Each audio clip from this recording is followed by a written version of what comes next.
right, everyone, welcome back to Unknown, Unsolved unseen. Triple U. Woo! Welcome to episode, was this 22? Yeah, 22 of the podcast. I don't know what we're getting into today because it's Sage's topic today, but woohoo, we're making our way there. We're in the 20s. There are roaring 20s. Yes, there'll be lots of flapper dresses and Great Gatsbying. I don't know what's in the 20s. There's a lot of big money followed by a stock market crash. Some Scarface stuff. I think that's 30. Oh, listen, I never said I was good at history. Or geography. I've made that pretty clear. I don't care much about the roaring 20s, I'll be honest. Okay. So, where are we heading to today, Sage?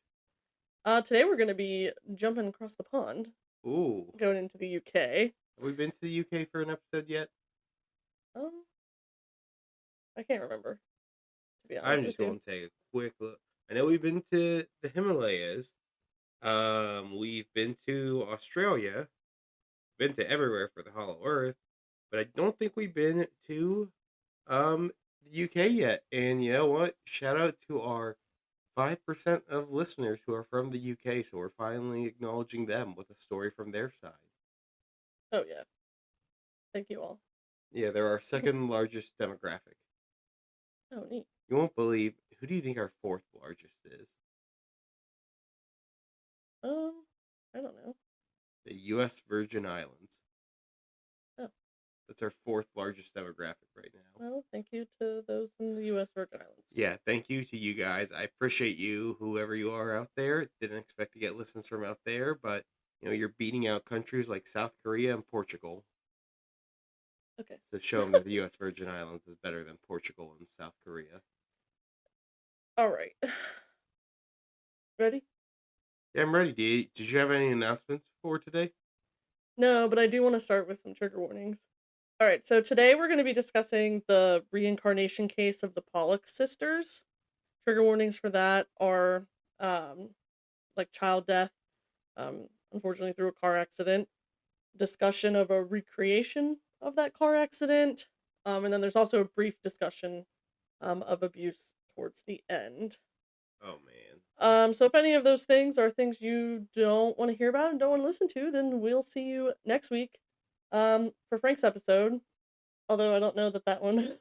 No, my next episode is not very okay. It's gonna have a lot of trigger warnings. All right, so then we'll see you in 2 weeks. Or you can re-listen when I do the Ohio State Reformatory. Or you can, that one might have some trigger warnings too. All right.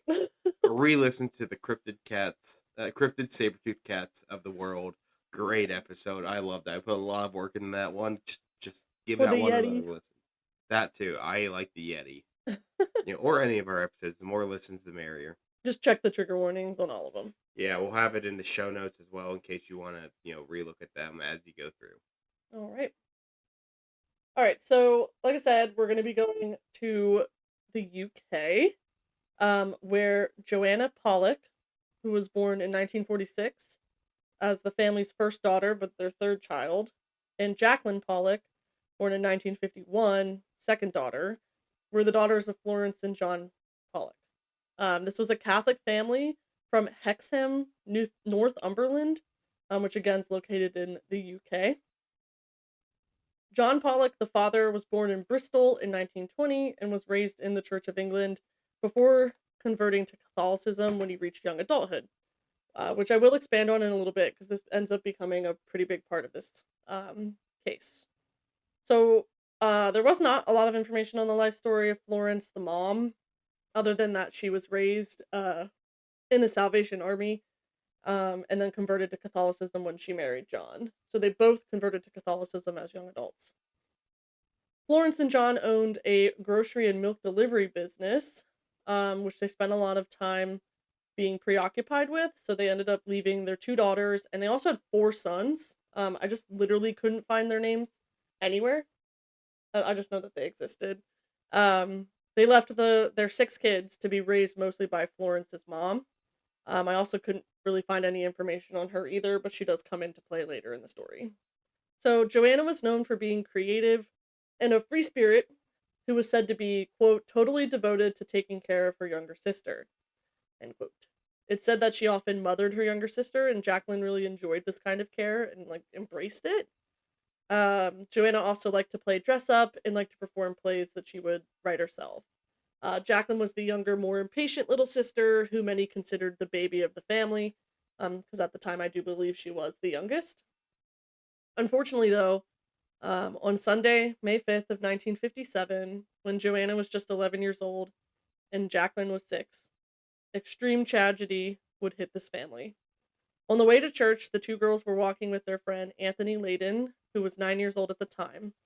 A typical Sunday morning for them would turn tragic when a woman, identified as Marjorie Wynne, would hit the three children with her car. The woman would later report that she was attempting to complete suicide after having been forcibly separated from her children and feeling upset by that. She had taken what she believed to be, quote, lethal quantities of aspirin and phenobarbital, which is a medication for epilepsy, because she was epileptic, and then got into her car with the intention of colliding somewhere at full speed. Oh my god. There is some speculation, and again, I say speculation, this is alleged, this is not confirmed, that she may have purposefully run into the children as a twisted act of revenge against the system in the world that hurt her and took her own kids. Jeez, that's awful. Yeah. Witnesses in the town of Hexham saw the woman driving around town erratically through the quiet streets, eventually bearing down on the children, who were unfortunately blocked from escaping the crash or being saved from the crash by like bystanders because of a wall that was beside the sidewalk. So like they're walking down the sidewalk and on the side there's like a wall Hmm? and they couldn't be reached by anybody like in enough time to pull them away from where she was going to hit them. Unfortunately both girls were killed instantly after being struck by the vehicle because they were crushed between the vehicle and the wall. Jeez, that is gruesome. Yeah. And then Anthony would later pass on his way to the hospital in an ambulance that had taken him from the scene. So all three children, at this point, have passed. Marjorie Wynne would be taken into custody and later sent to a psychiatric hospital. I was not able to find if she was ever charged or sentenced, like for killing the three kids, or even driving intoxicated. But I mean, I'd have to assume that that would be the case if she was. I don't know. Like to me, I recognize as like someone who works in psychology, I recognize the importance of mental health facilities, and I definitely think that's where she should have been. This was clearly some sort of breakdown, whether that be psychotic, obviously medication induced, stress induced. But I don't think that just sending her there without a sentence is necessarily justice worthy. Yeah. Like she needs professional help, and a prison's not going to give that to her. Well, But also, like she killed three kids. let's look at the year this happened. It's in the 50s, 57. Exactly. Do we care much about mental health back then? No, so it's honestly impressive that they sent her to a mental health facility to begin with. Yeah, but what is a mental health facility back then? Basically a prison. Yeah, Well, it's an depending on where you're at. asylum. Yeah, I don't know what UK scene was like, but America was not ideal. No. America, I think, was moving into better practices at this point, Well, but not where we're at today. there's an interesting thing where it was bad practices and then we moved into good practices and then back into bad. Yep. I forget where that little peak of good practices is in the scene, but at one point they turned the bad to the good and then the good back to the bad. And now we're at who knows what at this point. Not great. John and Florence were understandably, it's the parents, understandably devastated by the horrific and tragic loss of their two and only daughters. But they did have other children that they had to focus on, and so they had to grieve while also continuing to move forward and take care of their lives. John and Florence would show this grief in different ways from one another, though they continued to support each other through this hard time. Florence would do everything in her power to avoid thinking about her daughters because it would sink her into a hopeless depression, and so she tried to get on with her life without thinking about them as much as she could. John, on the other hand, though, had other ways of grieving that were not your typical stages of grief. Despite being raised in the Catholic Church of England and then later converting to Catholicism, John believed in reincarnation because of a book that he had read when he was 9 years old. I could not find what the book was. That would have been 1929. So, whatever book about reincarnation is from that time period. Probably not easy to get now. Probably not. John later told interviewers that at night he would pray to God for evidence of reincarnation, where he wanted to prove himself right about it and prove the priests wrong. And so John devoted himself to keeping his daughters in his mind, um, by like praying for them to be reincarnated. On the day of the accident, he experienced a vision of them in heaven, and then he sensed the presence of their spirits in a top room of the house and took to spending a lot of time there in order to be close to them. He later said, though, that he felt the girl's deaths had been a punishment from God for having prayed for proof of reincarnation, since this belief is sacrilege in the eyes of the church. I can confirm. Yes. Because of John's belief in reincarnation, he genuinely felt that God may answer his prayers and reincarnate his daughters into the family. This was something that greatly upset Florence, as she was also devout Catholic but had no belief in reincarnation. And she almost ended up leaving John because he wouldn't drop the notion. So they almost ended up divorcing over that. Well, if you're a devout Catholic and one person is doing something considered sacrilegious, I can see where it's coming from. Yeah. Can you provide like any kind of information on why the Catholic Church is against reincarnation? Well, it's the only in the Catholic Church, the only person whose reincarnation is acceptable is Jesus Christ. Is the only one who has the ability to reincarnate. Everybody else, once you pass, your spirit goes beyond, whether it's to heaven, hell, or purgatory. Your spirit has left this plane. Oh, okay. That makes sense. Yeah, it's in the Catholic Church that has a natural order. Reincarnation goes against the natural order, all the teachings. If I'm not mistaken, nothing in the Bible points to a reincarnation as being born again as somebody else. Hmm. Okay.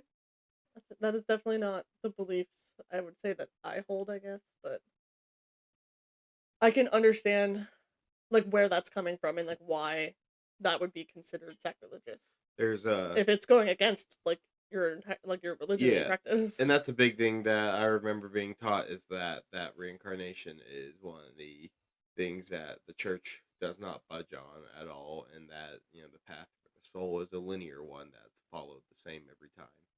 Hmm, that's neat. Thank you. Yep. Um, However, the couple ended up remaining together in any case, so they ended up not divorcing. And actually, about a year later, following the death of their daughters, Florence would come to find out that she was pregnant again.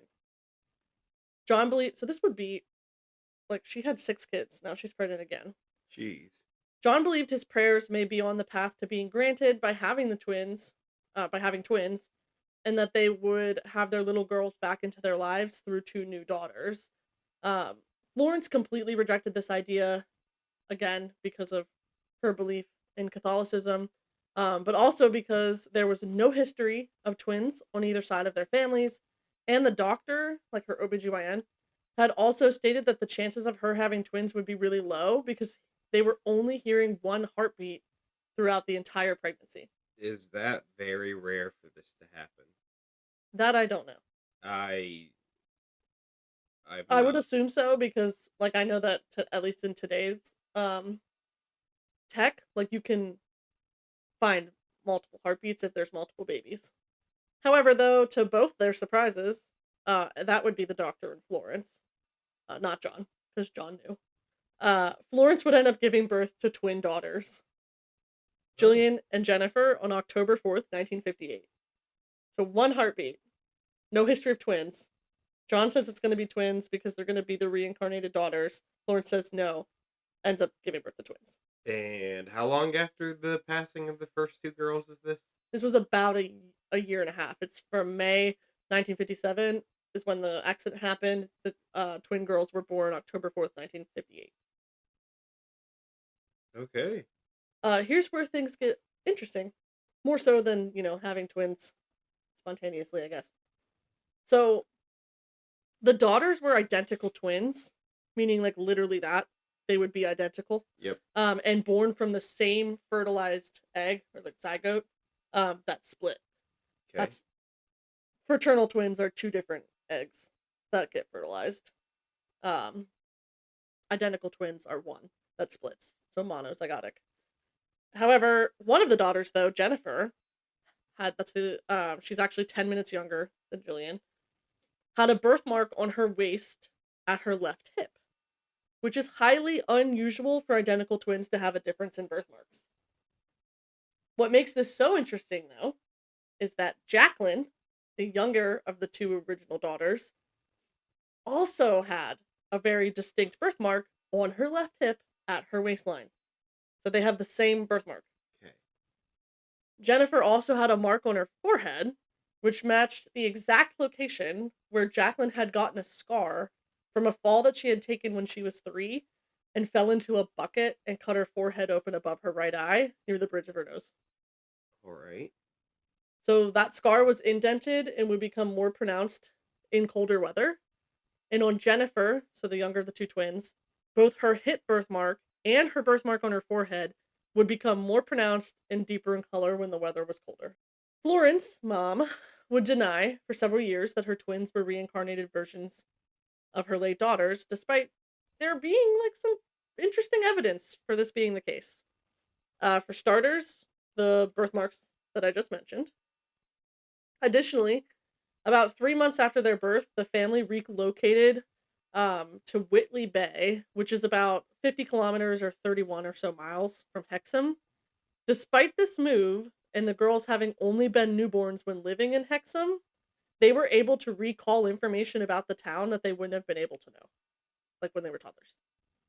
When the girls were about 4, the family moved back to Hexham, where the twins began to point out and name landmarks they'd never seen before, such as the school that Joanna and Jacqueline had attended, the Hexham Abbey, and a local playground that their late sisters had frequented and loved. The pair was noted as having been able to move around the playground with ease, as if they'd already known the layout without ever having seen it And before. what age is this? This is 4. Hmm. The majority of this case takes place before the twins turn 5. Okay. John, the dad, later recounted that, quote, as he was walking the twins up the hill towards St. Mary's Church, one turned to the other and said, the school's up here, where we used to go, and the playground is round the back. At the time, not only would they have been too small to see the school from where they were, but there was also a large wall obscuring their view. So they would have had no idea that the school and playground were up there, but somehow they did. Okay. Jillian, the older of the two twins by 10 minutes, was more reminiscent of Joanna, the older daughter. And she was able to describe Joanna's bedroom with great detail, despite having never seen or stepped foot in it. Now, here's where I have like a question. I'm Oh, curious if the twins had seen like photos, like around the house. yeah, like photo albums of the bedrooms or things like that. Like that was just something that I was in because I don't know, just to be like little devil's Yeah. advocate here. Or they could have, overheard certain things. Yeah, like would they gather it? Where did they get this information from? I don't know. Yeah. I want to believe, but I also I'll play devil's advocate when we get further in, but like I'll just say real quick, like the parents could have mentioned something like a month ago, or the kids might have heard, and they might repeat it, and it's like they yeah, might that's forgot. actually a theory late like when I go into the theories, so I get Okay. it. Um so the twins were also inseparable, like most twins are. But Jillian acted more like the older daughter Joanna in that she liked to be a mother to Jennifer. Just like Joanna had taken care of Jacqueline, and Jacqueline had enjoyed being taken care of, and so did Jennifer. Jillian was also generous and liked to play dress up and put on plays, just as her late sister had loved to do. And she even appeared more grown up and mature compared to Jennifer, who appeared more childlike and impatient, which were often traits used to describe Jacqueline. So, despite them being twins and only 10 minutes apart, their maturity levels seem to be years apart, i.e., maybe 5 years, which is the difference between the two sisters who passed away. When the twins were about 3, maybe late 2 years old, I saw mixed numbers, They began asking for toys that they had never seen before and toys that were hidden away. These were toys that their late sisters um, had and would used to play with. Again, Florence had spent much of her days avoiding thinking about her late daughters, and thus she'd hidden the toys from the twins' sight, but she didn't get rid of them, and so they were packed away in the attic until the twins had started asking for the toys by name. To her surprise, when she and John brought the toys down from the attic, the twins were able to identify what each toy was and whose toy it was. Jillian chose all the toys that belonged to Joanna, such as one specific doll and a teddy bear named Teddy, which was the name that Joanna called the bear as well. So they Okay, both that's a named very original name for a teddy bear. yes, they both named the same teddy bear Teddy. And then Jennifer chose all the toys that Jacqueline would play with, including a stuffed rabbit that Jennifer named Tommy, which is the same name that Jacqueline had called the rabbit. They both said that the dolls had been gifts from Santa, or Father Christmas, as they referred to him, and that they had been gifts for Joanne, and they had been. So, like, the Jillian and Jennifer, the twins, are saying, "Oh, Santa gave these gifts," and they had actually been gifts from Santa to Jacqueline and Joanna. Interesting. Mhm. When Jillian saw a toy clothes wringer, do you know what that is? Oh, wait. It's like an old type of um, like washing machine. Uh, you would run your clothes through it and it would wring them out. I don't know what one looks like. I'm going to be honest. They're really neat. They're like kind of coming back right now because they apparently clean your clothes like really well. Uh, Interesting. Yeah, I don't know what they look like. I'm going to be That's honest. okay. But anyway, so when Jillian saw this, um, she and this gift had also been a gift from Santa to Joanna. She said, "There's my toy ringer," and added that Santa had brought it. Ah, man, that good old Chris Kringle. I know. Yeah, we've brought him up a lot in this podcast. I We still have. think shoot him down. We'll agree to disagree. The girls also quarreled over none of the toys and were able to distribute them amongst themselves according to what was Joanna's and what was Jacqueline's. But even without distributing them, it's still weird that the 4-year olds were able to split the toys without any kind of arguing. Yeah, that's interesting. Yeah, which is like, as somebody who has studied like child behavior in school, I'm like, that's weird. Like 4-year olds should be arguing. As the twins grew up, and by grew up, this is between ages like 2 and 5, they would become more vocal about the memories of their deceased sisters. They would often refer to things that they had never been told about, such as events that had happened before they were born. For instance, they would talk about a trip to the beach that their parents had taken with Joanna and Jacqueline, even though the twins had never been to the beach before at all, let alone that same beach. Joanna and Jacqueline had a favorite toy, which was a dollhouse, which would play with for hours on end. The family had given away the toy after the girls' death, but the new owners had returned it because they thought it was too painful of a reminder. I don't know why. Like, if it was they were a close family friend or something that found it too painful, I'm not sure. But the doll's house was then given to the twins, who immediately recognized it and began playing with it. They even knew the names of the dolls that their sisters had used to play with. Which I don't know how, if the parents are talking to them, I don't know how the parents would be able to recall all that information to pass to their kids. So that to me is fascinating. Any thoughts?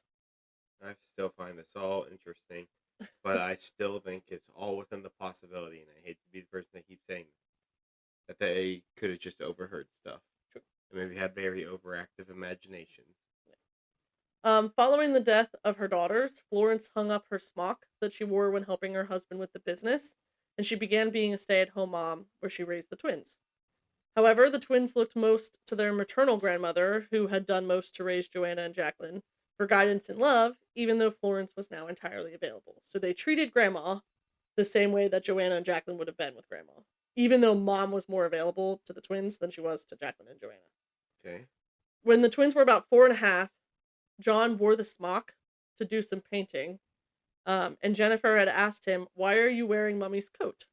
She then became annoyed at Jillian for not recognizing it, which is probably because the older sister, Joanna, would have been at school and not seen her mom wearing that smock. So that would is likely why Jillian didn't Okay. recall what it was, because she's with Joanna. When John asked Jennifer how she knew the smock was Florence's, Jennifer said her mom had worn it while delivering milk. Kids wouldn't really have known that because all mom did was be a stay-at-home mom to them. Also, like their elder sisters, the twins like to comb people's hair, especially their fathers, which to me is just a normal thing that kids like to do. Yeah. Especially like girls, especially in this time period where they're taught like a lot of homemaking duties. Yep. And at the time of their deaths, Jacqueline had still been learning to write. Her teacher, concerned that she was still holding the pencil upright in her fist, suggested to the parents that they correct the habit by slapping her hand. When Jillian and Jennifer began writing at age 4, Jillian immediately held the pencil properly, while Jennifer held it upright in her fist. She had only started holding it properly at age 7, and even as a young adult would still sometimes revert to the fist grip. Okay. To me, this is not evidence of being connected to Jacqueline. This is kids have no idea how to hold a pencil. Yeah, you give them something to And say, write with it, and the kid's going to just. yeah, and like as an adult, I guarantee you there's still times I write with a fist. Like especially if I'm like really quick trying to write. I don't know. Like Yeah. it's just not something I would pay It attention to. could just be a bad habit you never got rid of. Yeah. Despite all of this, Florence was not convinced that her daughters were the reincarnations of her late daughters. That is until she happened upon her twin daughters playing a pretty interesting game that other children in the area were likely not playing. What game was that? Uh, Connect 4? no, car crashes. What? Wait. Essentially replaying the car accident that took their late sisters' lives. What the? What the fuck? Yeah, so one That's time. that. I don't. Is that a? So this is their game. Yeah, this is. Yeah. Yep. Oh, So okay. Florence once discovered Jennifer lying on the floor, her head being cradled in Jillian's lap. Florence overheard Jillian telling Jennifer, "The blood's coming out of your eyes. That's where the car hit you." Oh, what? John Pollock, dad, would later recall that when he identified the bodies, Jacqueline's head had been bandaged above the eyes because that's where the impact of the car hit. Oh dear. Not sure that's information he'd be telling his daughters. Not gonna lie. Um, the twins also had extreme phobias related to cars. Their mother noticed that they'd be very careful crossing streets, holding her hands, like normal kids would do. However, on one occasion, when a car engine started near them in an enclosed alleyway, John Pollock observed that the girls cringed in terror and clung to each other, crying, the car, it's coming for us." Possibly being reminded they're in an enclosed alleyway space of the wall that was between them and this car that was coming at them. Now, did they know about the car accident? Like they might not have known the details, but did they know like it happened? I go into it a little bit later, but according to the girls, they didn't start hearing about their older sisters until they were in their double digits. Okay. Like the death of their sisters. Unless there's somebody else who could have told them. I'm sure that, yeah, that's a theory. Or well, I mean, I'm just gonna say probably pictures of their older sisters around the house Well, that. they knew about the sisters. They Okay. didn't know about the car accident. Okay. Um, the girls would also have nightmares about the crash on numerous occasions, and share these nightmares with their parents. So the parents, being understandably alarmed by their daughter's strange behavior, sought help from the medical community, as they would. They took the twins to several psychologists and psychiatrists, but none of them could explain what was happening. In fact, some of the doctors dismissed the parents' concerns and suggested that the girls were just simply making things up. Seems about the route that you typically go for explaining this. Yeah, despite the skepticism, though, in the medical community, following this reenactment of the car accident, and like what they said to each other, both the Pollocks, Florence and John, were convinced that their daughters were telling the truth. Which, like, fair. I mean, I just don't understand where they would get the details of this car accident. The story ended up catching the attention of Dr. Ian Stevenson in the United States, who was a psychiatrist and researcher at the University of Virginia School of Medicine, who was really interested in reincarnation and wrote like papers and stuff on it. He learned about the case through a newspaper coverage in 1963. And again, he's in the US. This case took place in the UK. So that's like how world renowned this case ended up being. Dr. Stevenson crossed the pond and interviewed the twins and their parents in 1964 when the twins were just 4 years old, almost 5. And then later included parts of this interview in his 1987 book, Children Who Remember Previous Lives, A Question of Previous Reincarnation. He also wrote a report on the case that was published in the Journal of Society for Psychical Research. He noted in his report that the twins displayed remarkable behaviors that were difficult for him to explain away. For instance, he reported about the twins' phobias of cars, which was unusual given that they had never been involved in a car accident. He also noted the twins had exhibited behaviors that were typical of their deceased sisters, such as preferences for the same foods and the same type of clothes. He also examined the girls for birthmarks. Which you asked me, that's freaking weird as shit. Birthmark. This grown adult man who's working at a school of medicine, is examining 4-year-old little girls all over their body from birthmarks, of which one of them is known to be on a girl's hip. Which, like, Yeah, medically, from a medical perspective, I understand that. But still weird to me. Yeah. I don't know. Like, Yeah, it's just going up to kids and be like, "Hey, show me your birthmarks." Is yeah, I don't know. weird. That just a little weird to me. I also couldn't, like, he is a doctor, which is great. So, like, I'm sure he has medical experience, but it just still creeped me out a little. Uh, for him, though, I mean, I'll give him the benefit of the doubt. He was doing it for his book that he published in 1997 titled Reincarnation and Biology, a contribution to the etiology of birthmarks and birth defects.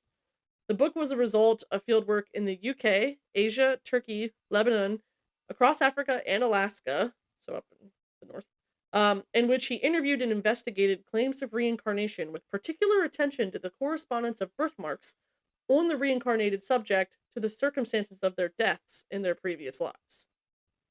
Lawrence Abhu Hamden writes about Stevenson's book, quote, Stevenson's monologue chronicles a collectivity of people who exist at the threshold of the law, and for whom injustices and violence have otherwise escaped the historical record due to colonial subjugation, corruption, rural lawlessness, and legal amnesty.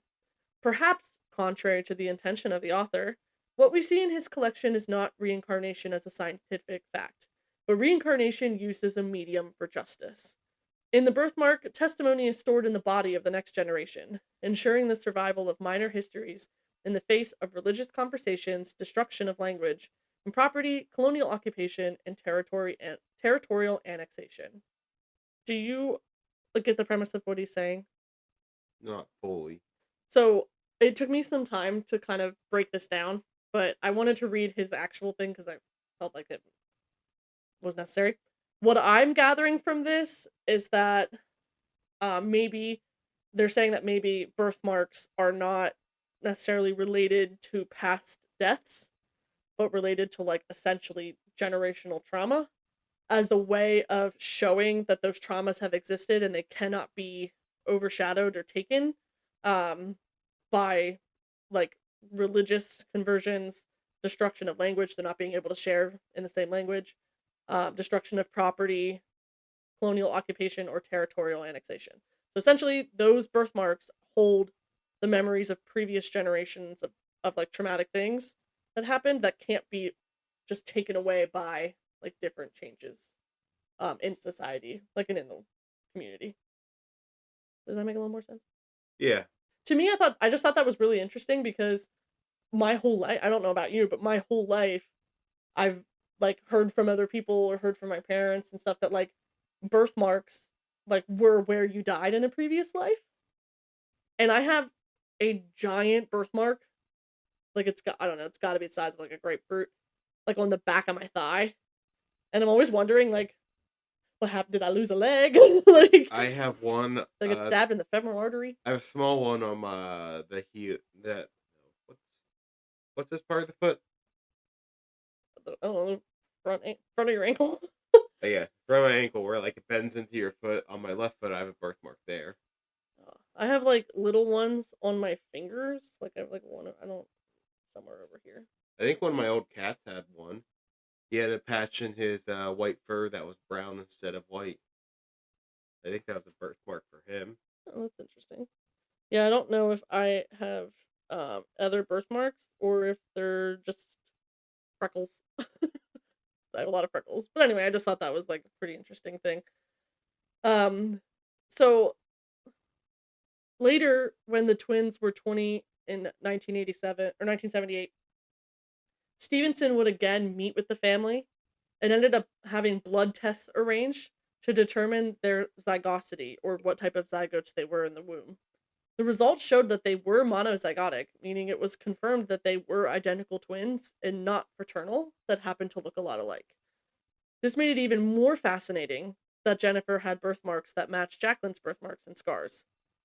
Birthmarks that match past life birthmarks, scars, or wounds, though, are found not only in the Pollock case, but in a substantial proportion of reincarnation cases, which I thought that was just fascinating. Stevenson found that of 895 cases in his collection in which the previous incarnation was identified, so that's when they know who the person was a reincarnation of, 35% of those involved birthmarks or birth defects that matched the something that happened to the incarnation. Interesting. So I have none of that for my birthmark. Stevenson's notes that since the twins were monozygotic and therefore identical genetically, genetics alone cannot explain Jennifer's birthmarks. So there's something there. Okay. Why does she have these birthmarks in the exact location of her sister?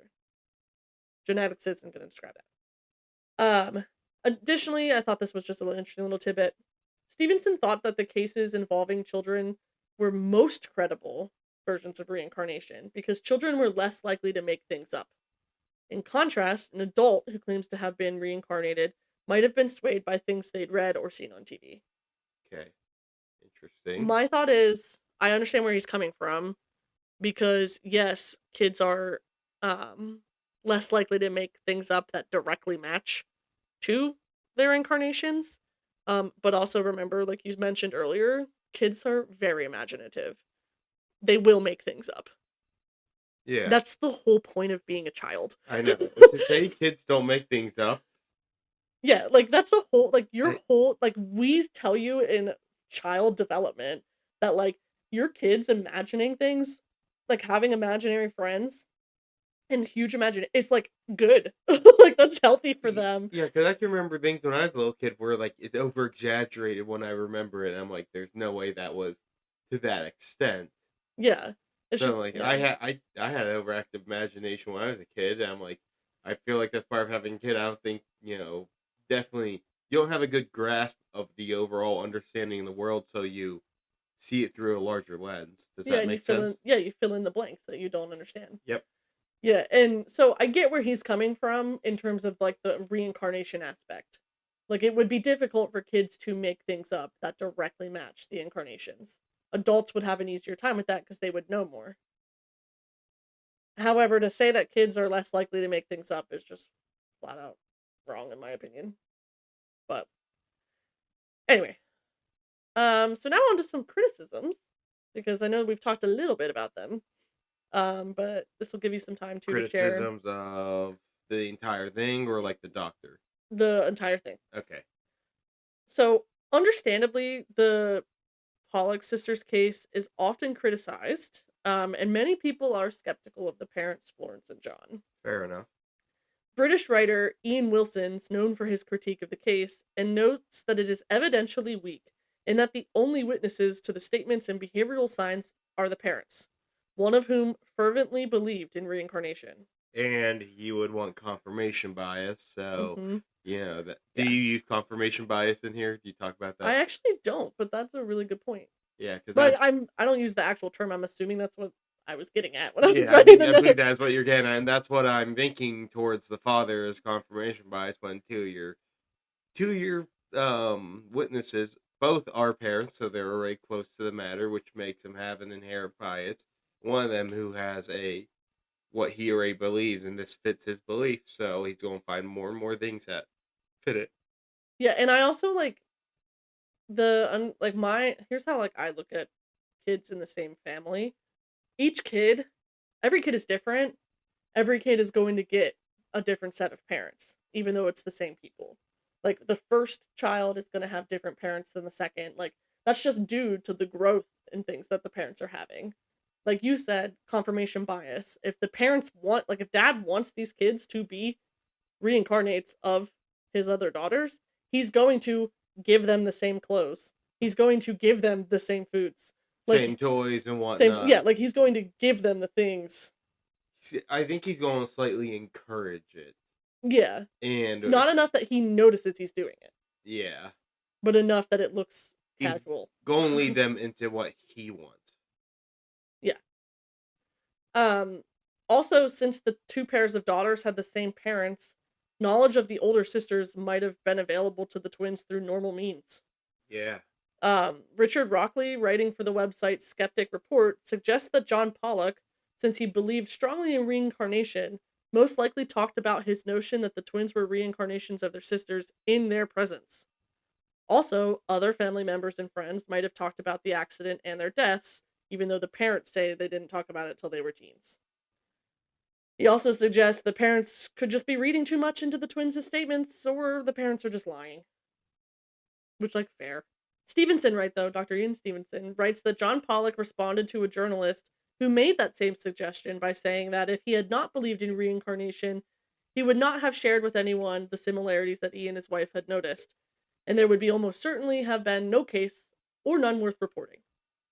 Is that not just confirming that if he didn't believe in reincarnation, he wouldn't have thought they were reincarnates? Yeah. I don't understand how that goes against. It's like he's searching for dots to connect to. Like he's Yeah, playing connect the dots with dots that wouldn't be there if you aren't looking for them. yeah, But because he's looking for them, they exist. yeah, and therefore there's a case. So he's making the case. That's what I got out of that sentence, though I think it was supposed to be used in like a pushback against skeptics, but to me it just confirmed it. Like, Yeah. I'm not sure, but this part that I'm about to read to you was super fascinating to me. So you have to tell me what you think. Okay. As an alternative explanation, writer Wilson, the guy I mentioned earlier, proposes maternal impression, writing, quote, "It can scarcely be doubted that during her pregnancy with the twins, Florence Pollock must have played and replayed in her mind the events of the life and death of her earlier daughters in a concept called maternal impression, or the psychic influence of a mother on an unborn child. Essentially, this is a pseudoscience theory that a mom's thoughts can impact the baby's memories and thoughts while the child's in utero." Well, I was going to say, this is kind of what I was waiting to talk about is like genetic memory impression, or I don't know what the hell it's Yeah, called, so but like it's that type of idea. Because you think about it, there's the idea that some memories and experiences can be passed down genetically mhm, into like instincts and memory. it's what we Hence call why, generational trauma. yep, and hence why stuff also like birds know where to migrate every year, even without the parents, and like other animals know how to do that. Like there's by some a belief that genetic memory can be passed on, which is actually fun fact. The Assassin's Creed games, that is the basis for a lot of the games. You live Oh, your ancestors' memories because it's all loaded within you, I think I remember that from and watching my brother play. so that's like it's an interesting concept. So it could be the fact that like the parents experience this trauma, and I might be talking about what you're trying to talk about here, and the kids, it's like imprinted on their memory, so they have this memory of Yeah, what happened to their sisters, like the bleeding above the eyes, because the parents knew about that, the girls would have known about that. They yeah, have this impression in them from that deep trauma that and a year and a half after the accident the parents are still grieving oh, and still dealing absolutely. with the trauma. Even 4 years after, they're probably still dealing with it, and so like it's not just going to go away when they have new get pregnant again. So it could be imprinted on, or just through the idea of genetic memory. Yeah, I mean, I think when you think about generational traumas and stuff, like it would be a disservice to humanity if we disregarded generational trauma and what people pass down through their like bodies. Like like what you were saying. about passing down survival instincts and stuff like that. Like dreams that we have and things like that that are like coded in survival instincts are ways of showing us what we need to do to survive. Like even though it doesn't make sense, like we're still learning and the skills that were ancestors ago were using. That's like how adaptation and things like that work. We see how things are killed. We see how things whatever it may be, and we adapt and we change, and it's passed down like through. It's a survival of the fittest at its core kind of I thing. I just wanted to take a look at it, so I looked online. Like it's still only a theory, so this isn't an accepted thing yet about Yeah, genetic memory or ancestral yeah. memory. But it's interesting, just like looking at it briefly, that there is a lot of study into this that people are still doing tests to try Have and figure it you out. have you ever heard of epigenetics? I've heard the word. So epigenetics, my understanding, and this is from quite a long time ago, so this was from my high school days. So it could have changed by this point, is that like one of the biggest example I can give of is children who were in the womb at the time of 9/11 have different DNA sequences than their parents. When you're a child, like you get the DNA from your parents. It's like half and half or so or whatever. Your chromosomes whatever. Mm, Children who were in utero at the time have different DNA sequences than both of their parents. And it is because of the trauma that the mom suffered while she was pregnant. okay. So like epigenetics is the study of trauma like happening to your genes and how that impacts your genes. So like it's I would assume it's similar to what you're talking about. Just maybe like experiencing trauma while in utero, not experiencing trauma before utero. And one of the things, I don't I kind of am been inclined to believe in some of these 'cause I find this interesting. I think there's a good case to really look into this, but I know this is not accepted yet, all this genetic memory and stuff. But when you told me about this case, this is the first thing I latched on to because we're talking about this is a case of alleged reincarnation that's within the family. It's harder to justify this stuff when you're talking about reincarnation outside of family. If Yeah. it's still within the same family, if you use ideas such as genetic memory, the idea of reincarnation has a tough opponent in this fight. Okay, so yes, you're right. I was wrong. Epigenetics is not changes in genetic code, the DNA sequence. Okay. It's changes in how the genes express themselves. Okay.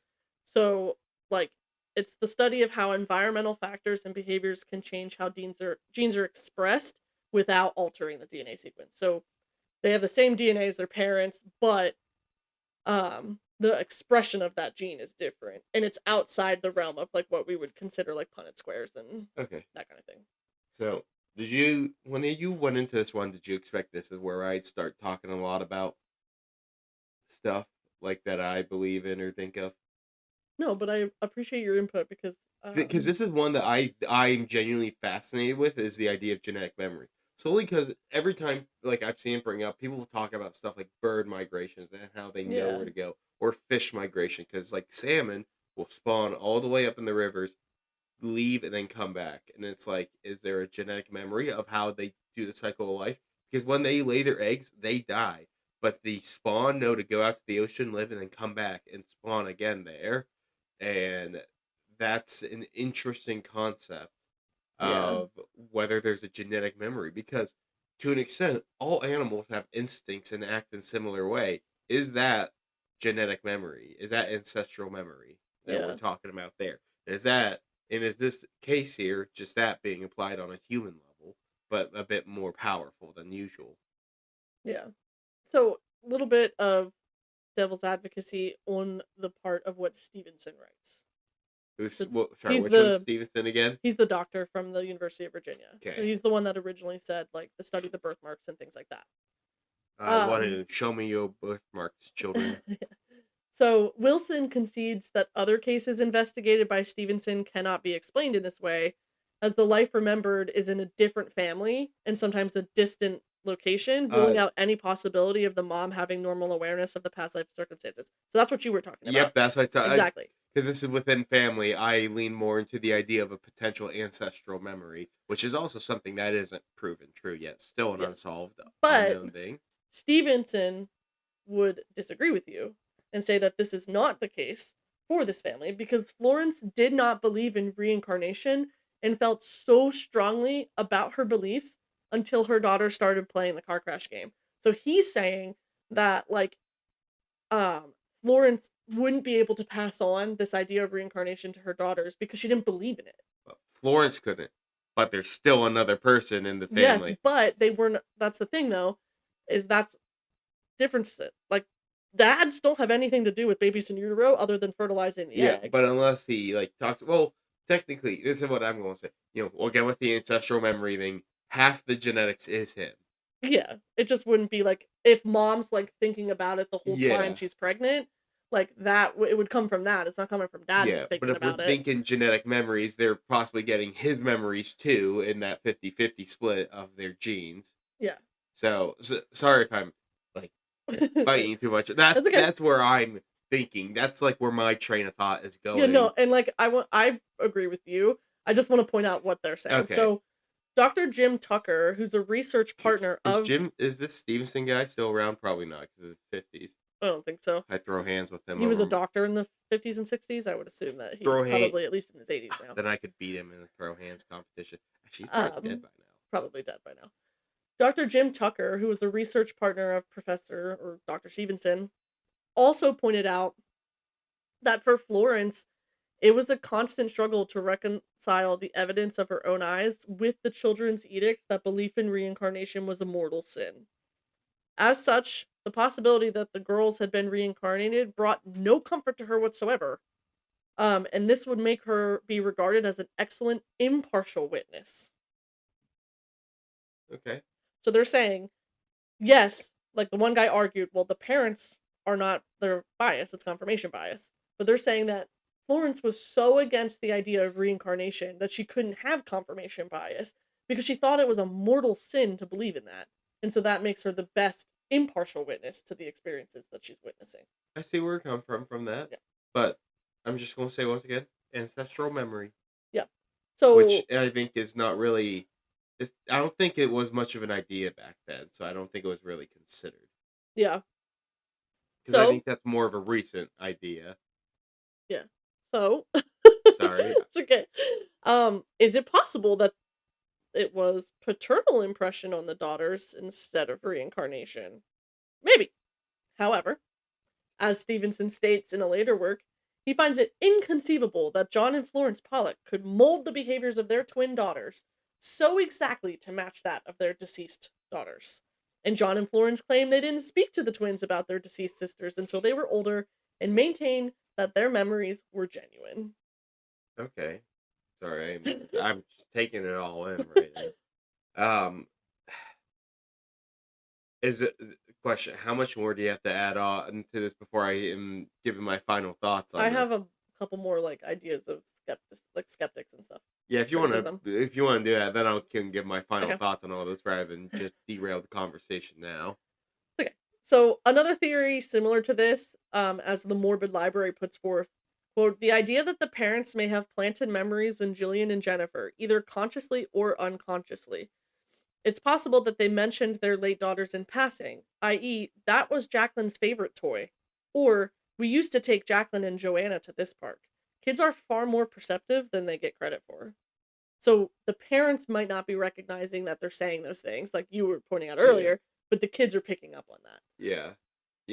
This is also one thing that you can think of too. Time is relative, okay, to an extent.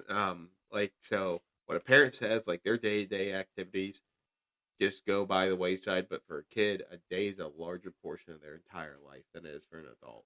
So what happens in there probably a bit more meaningful. Oh, that's a good way to think about it. That's actually how I think about some things. That sometimes at work, I'm like, man, a day for me is costing me more of my overall life than it is for my older coworkers. Yeah. It's a larger That's portion. so sad. So sad. I know. Oh, no. But I almost think of that in the kids thing, because like what a slight comment a parent makes is not a big part of their overall time. But for a kid who's maybe 1 to 4 years old, that's a larger portion of their life. Therefore, day has a bigger meaning. Yeah. Like the relativity of time. I don't know if Because obviously you said you've never thought of time in this way before. I've thought of it in many ways. I don't know if anyone else has. Well, I've thought about it but more in terms of years. That too. Like, I look at, like, our relationship. We've been together, it'll be 8 years next month, right? Yep. That's a third of my life. Yeah. But, like, when I'm older, like, it won't be the same amount of time of my life that I've known you. Yep. Like, if that makes sense. But Eventually it's going, every year that percentage goes up. Because yeah, you're only adding to one group and not adding into to the us. other. Yeah. Unless we break up and get back together. Not happening. Sorry, you're stuck with me. Oh, Um, shucks. Other skeptics argue that the twins' behavior can be explained by a psychological phenomenon known as cryptomnesia, which occurs when a person unconsciously retrieves a forgotten memory but believes it to be a new experience. I'm not necessarily sure how this would work for the daughters as they're very young when they begin speaking up about their late sister's lives, but this leads me Ancestral memory. was that, or when they were really young and the parents were talking about their sisters when they didn't think the kids could understand. Oh, that's a really good point. And then maybe that they're recalling those memories from when they were like babies, toddlers, maybe, where the parents were talking about it without thinking their daughters were like interpreting that Well, they probably information. had still moments of trauma where they broke down over this stuff, or they might have had discussions when the kids, either they were in the womb or when they were too young to understand about what can and can't we tell the kids. And as you Yeah. said, the crypto whatever memory thing, Cryptomnesia. cryptomnesia. So that could apply in this case where they definitely have at some point had to have a talk about what they Yeah, can and there's can't no way. talk I to. just don't think there's any way No. that they didn't talk about it. That would be sad if they never talked about their Yeah, daughters. and Like, that's doing their I think memory a disjust I like an think at that injustice. point, if they were saying nothing about it, they might have accidentally let something slide. Also, they've talked about there's a grandmother in the scene, and maybe she mentioned something too. We're also missing. There might be other family members or family friends who could have mentioned stuff to the kids. Is that what you're going to bring I up next? That's my next sentence. That's what I've been thinking about quietly, and I wasn't bringing it up for a bit because like she'll bring it up, and then that kind of I forgot if I brought it up and Yeah, just stole your train of thought there. that's okay. So there's some speculation about this case where people are adamant that the girls' older brothers probably told them stories I about their forgot sister's there were what past. 4 of them. Yeah. Oh my, that was so. Obviously the story's not confirmed, but even if they had told him about their past, that still doesn't solve the mystery of the birthmarks, the personalities, how they did things, fear of cars, etc. But Unless, they could have even encouraged certain things well, the subconsciously. birthmarks, no. No, yeah, not birthmarks, but acting like them. Personalities, how they did things, yeah. Yeah. Um, even if the parents are adamant though that no one shared the stories of the deceased sisters with the twins, how could we possibly expect 4 young boys to remain quiet on the subject as well? Or other family members too. Yeah. Like, there's no way that I mean, you're talking these kids are still, like, between the ages of, like, 7 and, Yeah. like, I think 16 at this time. Like, there's no way that they're keeping quiet about their older sisters who they knew for majority of their lives. Like, you're talking time. Um, Another alternate theory is that Jennifer had Jacqueline's memories and passed along crucial details during play and conversation with her sister. Uh, So only one of them got memories and the other yes. one passed on. That's a very interesting scenario because you're still in the same thing. You're just Yes. excluding one of the And they girls. say that because there was no physical evidence tying Jillian to Joanna, Okay. but there was tying Jennifer to Jacqueline. Now, once again, how old were the 2 girls when they were killed? 11 and 6. Okay. Um and then Stevenson, who studied 42 pairs of twins who remembered past lives, said that the Pollock twins case, together with that of another pair of monozygotic twins who display variant appearance and behavior, Indica and Kapshapa Ishwara, provides some of the strongest existing evidence in favor of reincarnation. So to the end, Stevenson was like, yes, this is reincarnation Okay. due to the evidence. So what I'll do is I'll let you give me your thoughts, and then I'll tell you about where the twins are at now. Okay. I'm going to go down the ancestral memory route or influenced by others. Okay. I think, that's where I go from. I'm also, as we mentioned before, I'm part of faith that reincarnation as a belief is not accepted. Now, there are other cases that make me really think, and I have thoughts on those, but that's not what we're talking about today. We're talking about the Pollock sisters. I think theirs is they were either influenced or the idea of ancestral memory, because ancestral memory does not conflict with does not conflict with the church's belief in reincarnation, to my knowledge. That's a whole different concept. Okay. That's genetic memories being within, your DNA basically, and possibly being activated, or maybe they might be stronger whenever you're younger, which is what some people believe, that kids have stronger connection with that type of stuff when they're younger. So that's the train of thought I'm going to go with, is those two, because there's a lot of potential influences here. You have one of the two people has a huge inclination to confirmation bias. He's Yeah. going to look for whatever confirms his belief, and he has a predetermined belief that he wants, which is tough because, like, that's exactly what I talked about in the Lubbock Lights. Like, you have to be careful when you bring somebody with bias into this situation. Yeah. You ruin the outcome, in my opinion, and I take a lot less credibility into what you're saying, and that's the case I have here. Yeah, I mean, I think like it's just a self-fulfilling prophecy at this point. Yep, that's Um, that's the so perfect word that I could not figure out. Self fulfilling prophecy. yeah, like that's the psych way of saying like manifesting. But like essentially you're fulfilling your own self-prophecy of like this is gonna, so like if you constantly think negative things are gonna happen to you, negative things are gonna happen to you because you're fulfilling your own self-prophecy kind of thing. That's So a good like if point. you think that your children, you're gonna have twins and your children are gonna be reincarnates of their older sisters, you're going to believe everything that you can that that is what's the case. Like, and Yeah. it's confirmation bias, just a little, I don't know, same So concept. are you on your thoughts right now, or just building on mine? Just building on yours. Okay, so But whatever. I would have to agree. Now, like I mentioned earlier, like I'm not a part of a faith like you are.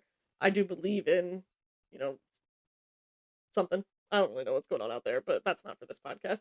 Um I don't know where I sit on this because the like logical side of me that studied biology for like years, for like 3 or 4 years. I did studies like that's where I learned epigenetics and like that's where I like AP bio, Mhm. biology in college, like things like that. Like my brain is telling me like no freaking way. Like it's got to be something about the environment, nature versus nurture kind of thing. What's going on here? A mix of both, the DNA like you're talking about and the environment. What are the parents, the families telling them? The skeptical side of me though of science, where my skeptical side of science is like, but what if? Like, Yeah, what if, how crazy is it that they had birthmarks in the same location in like birthmark where the one had a scar? Like to me, I'm like, that's crazy. I will Is be. that generational trauma though that moms happen to pass on to two daughters? Yeah, because birthmarks is one thing I still don't fully understand. I believe we Nah, don't. birthmarks be wacky. And if I'm not mistaken, birthmarks are something we still struggle to understand from, like, a scientific standpoint. Yeah. So that's one where I didn't delve much into that. That's the one I cannot explain unless you're talking generational trauma, epigenetics type stuff, Yeah. which it could be. I'm thinking like it did mom pass it down to both? Is Yeah, that why they're in the same or spot? through genetic memory and your body subconsciously doing that, trying to. And this is the stretch from what I was saying earlier. Say that through the mom's trauma, her body is trying to recreate her kids, and that's what she remembers, and the body's trying to do that. But, like, your body does things without knowing, like phantom pregnancies and stuff. Like, Devil's you, advocacy though is like mom truthfully didn't believe in reincarnation. I can understand her thinking constantly about her daughters, but I don't think that that means she was she thinking about her daughters being reincarnated and Yeah, that would well, she lead wasn't to. thinking of reincarnating, but she probably had a deep desire to have her kids back and would have wanted it back at almost anything. And so subconsciously, That's true. her body was trying to recreate them without her knowing, which is a stretch. And this is something I'm not fully backing, but I'm throwing it out there. Yeah, I mean, yeah, that makes sense. Yeah. So, Any other thoughts before I move on? that's my thoughts on it. Okay. Man, I had a lot to say on this episode. So the twins now, as the twins began to age between 5 and 7, they started to forget about their past life memories. Um, Obviously, though, the birthmarks still remain. Birthmarks are likely going to remain for a long time. I'm not sure that those are things that go away. Despite this and the popularity of the case, though, The twins went on to live pretty considerably normal lives. When Stevenson met them in their 20s, they said they remembered nothing about their past lives. They accepted their parents' belief that they were their elder sisters reincarnated, while showing mild skepticism about reincarnation generally. During their early years, John Pollock refrained from referring to their statements about what they remembered, nor did he discuss with them his belief in reincarnation, stating that they had only learned about that at the age of 13, but they have continued to remain critical of his beliefs. However, in 1981, Gillian experienced what she called inner visions, in which she saw herself playing in a sandbox in Wickham, England, with her brothers. She was able to perfectly describe the house, garden, lawns, and orchards that had matched a house that the family had lived in when Joanna had been a toddler, so likely before Jacqueline was ever born. Gillian had never been to Wickham, so she wouldn't have had these memories on her own. There was also one of the more prominent pieces of evidence that Gillian was a reincarnation of Joanna, as remember, she didn't have any birthmarks or marks that could be matched to Joanna. Today, the Pollock twins are remembered as a fascinating example of the mysterious and the unexplained. While the cause of their behavior remains a mystery, their story continues to capture the public's imagination and inspire fascination with the possibility of reincarnation. Lots of true crime podcasts and unknown, unsolved, unseen type podcasts are going to be doing this. Unfortunately, Gillian Pollock did die in 2002 at the age of 44. So only one of the twins is alive at this point. Just an additional piece that I thought was interesting that I found in one of my sources. A new Apple podcast investigating the stories of the twins, Extrasensory, spoke with John's granddaughters, Liza and Joanna. Although I couldn't figure out who their parents were, like whether they were one of the brothers' kids or one of, or the daughters of one of the twins. A lot of people to choose from. Yeah. Both women described John as a violent, controlling man and said that he manipulated Florence. Joanna claimed that Florence, their grandmother, told them the reincarnation story was all a lie. They claimed that Florence described him as a truthfully narcissistic, gaslighting little man and a pathological narcissistic liar who abused her, and that he had roped everybody into it. The granddaughter said the story was a family secret future generations weren't told about. However, Extrasensory tracked down Jennifer, one of the twins, so the one who's still alive, who gave her first interview in 40 years and gave a very different story. She said John was a loving father who doted on the twins and was certain he never lied to the twins about reincarnation, but did admit that he wasn't a perfect man. She's quoted as saying, "That's not right. He would never make lies up. I think what he said was the truth as he believed it." She told Extrasensory. He was a very big spiritualist. Jennifer had said that her parents never pushed the twins to say anything about their deceased sisters as kids. "We didn't know anything about the girls until we were well into our teenage years," she said. Asked if she believed she was reincarnated, she said, "I 80% think it's reincarnation. There's got to be something there." This is interesting to me because it's almost like something that we have in psychology that we call radical acceptance, or accepting situations that are outside your control without judging them. That doesn't necessarily fit in this case, but I'm thinking about um like reality. Like when I work with teenagers, radical acceptance allows me to accept the reality that they see as they see it, to validate them, and then later I can push back against that.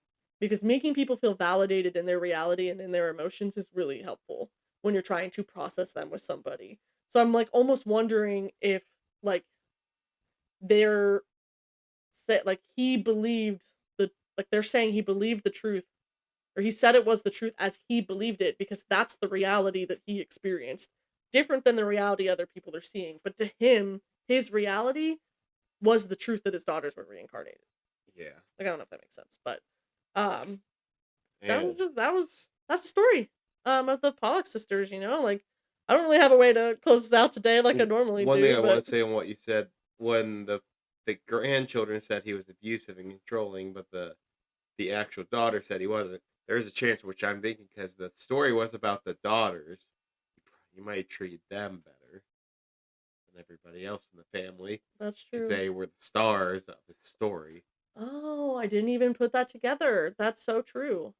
That like he was good to the twins because they were the reincarnates of his daughters who he like idolized Yep. because they passed. but he was abusive to And everybody that's else. why they would have seen him as more loving. Oh, that makes so much sense. I Oh, got a big noggin yeah, here. good thought. Yeah, I don't want to speak ill I know, like of them if that is the case, and but it does. but I mean That that is, makes sense. Unfortunate reality that could be. yeah. So I'm still on my side of my thoughts earlier, and Yeah, me that too. it was the potential of hoaxing like that. I now give a bit more credence with that statement. Yeah. Okay, that was my thoughts. Sorry, I wanted to give one last, Yeah, no, but thank you for I didn't even think about that. yeah, is that all you had then for today? Yeah, I mean that's all I got for today. Other than what do y'all think? What's your thoughts? Yeah, Do you guys believe in reincarnation? feel free to give us comments on the episode or the Instagram Yeah, post let about us this to know. let us know. Or But if you have thoughts on the Pollock sisters, if you have your own theories, or if there's one you agree with, let us know. yeah, So that's all I got. all right. So then, you want me to wrap us up here, Sage? Yeah. All right, so guys, the typical spiel. Go check us out on wherever you listen to podcasts. Give us a rate, review, follow, subscribe, whatever it is. Every listen counts and matters. Let your friends and family know. We're at over 700 listens now, which I'm more than happy with. Would love to see the more the merrier, because you guys are doing a great job supporting us. I really appreciate it. And go check us out on Instagram, like, comment, follow all of our stuff if you want to share it, whatever. Every little bit of support, goes a long way, so we're very grateful. And that's what I have for promoting stuff. Anything Awesome. for you, Sage? Nope, that's all I got. All right, so here we go. Remember, To look for. the unknown The unsolved. and the unseen. All right, everybody. Thanks for listening. See you guys, maybe in the next life.